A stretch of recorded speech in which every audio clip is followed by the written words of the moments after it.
اس مسجد میں آپ لوگوں نے نمازیں ادا کر لی ہوگی، کتنے کر کے ادا کیے؟ 2 رکعت، کسی نے 4 رکعت، جس کو جتنا موقع مل سکا وہی اللہ کی طرف سے شہادت ہے کی۔ یہ جو مسجد نبوی ہے جہاں نبی کریم صلی اللہ علیہ وسلم نے مسجد بنوائی اور وہاں ہمارے آقا رہتے تھے مکہ سے آنے کے بعد، وہ مسجد نبوی بعد میں بنی ہے، اس سے پہلے یہ مسجد بنی۔ ماشاءاللہ، آپ لوگوں نے دیکھا ہوگا، میں نے دکھایا تھا غار ثور۔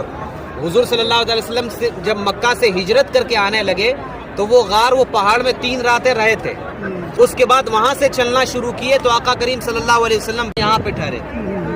یہ پورا جو قبیلہ ہے، پورا محلہ ہے، اس محلے کا نام تھا قبا، آج بھی وہی نام ہے، اسی لیے اس مسجد کا نام ہے مسجد قبا۔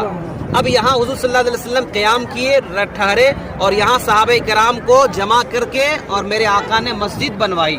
اور آقا نے کیسے مسجد بنوائی؟ اپنے ہاتھ سے بنایا میرے آقا سبحان اللہ، اس مسجد کو، اور اپنے ہاتھوں سے بنا کے یہاں مسلمانوں کو کہا کہ نماز ادا کرنا، اور میرے آقا یہاں سے چلے اور پھر مدینہ شریف گئے۔ مدینہ جب پہنچے تو وہاں پہ وہ مسجد بنی جس مسجد کو مسجد نبوی کہا جاتا ہے۔ اب سنیے، جو صحابہ کرام مکہ چھوڑ کے آئے تھے، مکہ میں رہتے تھے تو عمرہ کرتے تھے، صفا مروہ کی صحیح کرتے تھے جیسا کہ آپ سب نے کیا ہے، طواف کرتے تھے، زمزم پیتے تھے۔ یہاں جب آ گئے تو یہاں سے کتنا دور ہے مکہ؟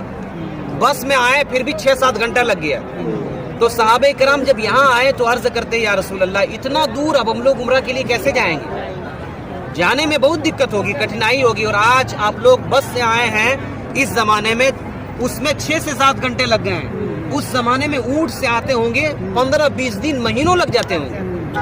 تو صحابہ کرام کو دقت ہوئی تو عرض کرتے یا رسول اللہ کچھ کرم کیجئے، ہم لوگ عمرہ کرنے سے محروم ہو گئے ہیں، کیسے عمرہ کریں گے، سعادت کیسے حاصل کریں گے؟ تو میرے آقا صلی اللہ علیہ وسلم نے ارشاد فرمایا کہ جو شخص اپنے گھر میں وضو کرے، یہاں آئے اور 2 رکعت نماز یہاں ادا کرے گا تو اللہ تعالیٰ اس کو عمرے کا ثواب عطا فرمائے۔ سبحان اللہ، کتنا بڑا یہ کرم ہے الحمدللہ کہ آپ لوگوں نے 2 رکعت ہی نہیں، یہ گویا کہ ایک عمرہ کر لیا۔ اللہ تعالیٰ قبول عطا فرمائے اور ہم لوگوں کو بار بار یہاں آنے کی توفیق عطا۔ آمین آمین۔ یہاں پہ آپ کے قدم پڑ رہے ہیں نا، یہ قدم اس کے لائق نہیں ہے، گناہگار قدم ہے، ہاتھ بھی گناہگار ہے، پاؤں بھی گناہگار ہے، آنکھیں بھی گناہگار ہے، جسم بھی گناہگار ہے، لیکن کتنا بڑا کرم کیا ہے، گناہوں کے باوجود بھی اپنے گھر میں آنے کا داخلہ عطا فرمایا۔